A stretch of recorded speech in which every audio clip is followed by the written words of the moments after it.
بسم اللہ الرحمن الرحیم۔ رسول اللہ صلی اللہ علیہ وسلم نے فرمایا، من صام رمضان ثم اتبعہ ستا من شوال کان کصیام الدہر، یعنی جس آدمی نے رمضان المبارک کے روزے رکھے اور اس کے بعد شوال کے 6 روزے بھی ساتھ میں ملائے تو گویا اس نے پورے سال کے روزے رکھے۔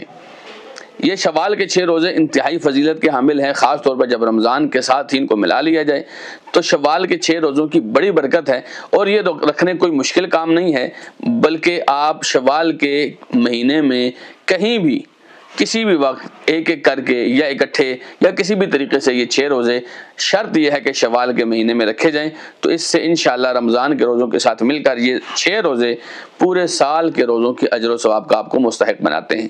تو یہ نیکیوں کا ماحول ہے، نیکیوں کے ایام ہیں۔ اللہ سبحانہ و تعالی مجھے اور آپ کو عمل کرنے کی توفیق عطا فرمائے۔ جزاکم اللہ خیرہ۔